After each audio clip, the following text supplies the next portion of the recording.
Hi, I am Anna, and I am going to prove to you once and for all that you can organize your desk in just 5 minutes. Whether you are an elementary student or a retiree, having a clear space is going to help you be productive, it's going to help you be on time, and it's going to help you complete your tasks.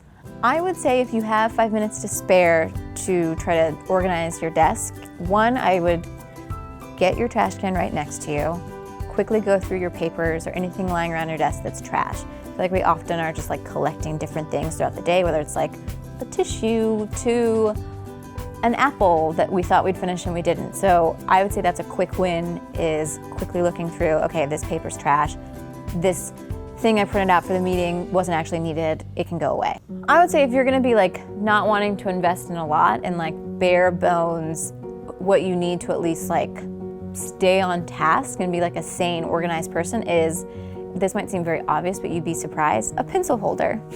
Another one is a paper tray or paper filer or sorter.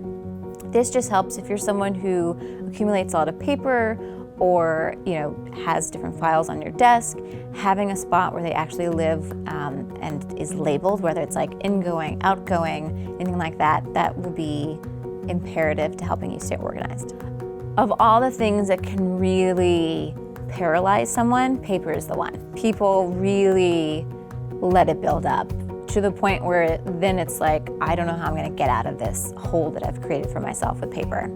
I think if you can go as digital as much as possible with paper, whether it's taking a photo on your phone or using a scanning app on your phone that syncs up to one of the cloud services, getting organized digitally is a new frontier because a lot of our lives are now in digital space.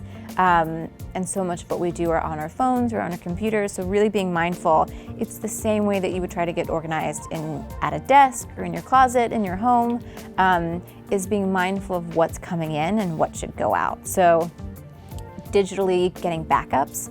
I don't feel like a lot of people back up their computers or their phones regularly, and then something happens and they're like, oh my gosh, I've lost all my data.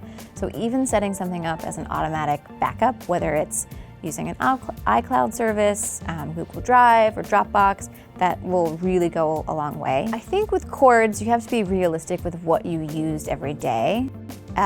There's a difference in, I imagine on a desk you're going to be using a computer charger and a phone charger. But do you need that random USB cord? Do you need the cord you'd use to like scan in documents that you only use during tax season? The answer is probably no. So those should be coiled up and put away, whether it's in a Ziploc bag that you just label with a Sharpie or in a bin. It could be a shoebox or one that you buy. Those things don't need to be out. And in terms of keeping them organized, I think the best easy solution that's typically free would be binder clips. Getting an organized desk and staying organized is all about being mindful of what you're letting in and what you're keeping. If you don't want to say no outright to someone who's like giving you something for free, whether it's in the office or even like your kids' play dates or like birthday parties, and they bring back all these like tchotchkes from the play date. Fine if you don't want to hurt someone's feelings to their face, but be realistic of why you would want to keep it. Are you going to use it? Is it going to bring any value to your space, your life, your home? And if the answers are no, then really let it go so that someone else can enjoy it. Now that we're like a few generations into smart devices and computers and iPads, is they don't know what to do with their old devices. So, whether it's figuring out if you can turn it on, to wipe it, to set it to factory mode, taking it to a service, whether it's something you look up in your hometown, or if you feel comfortable sending it in to someone, those steps go a long way because they're just adding clutter, and it's not safe. Whether it's someone who could find your valuable information, anything like that. So be mindful of all of the devices you're keeping. If you're not trying to resell them, or if you're not keeping them to give to a family member, you should be wiping them immediately and donating them or trying to resell them. My hope would be if you're done organizing and everything is in its place and in its home, that you should feel at peace. You should feel energized and ready to work. And you should also probably recognize that you are able to focus a lot more than you were in your chaos. those are some of my favorite tips and tricks to getting your desk organized.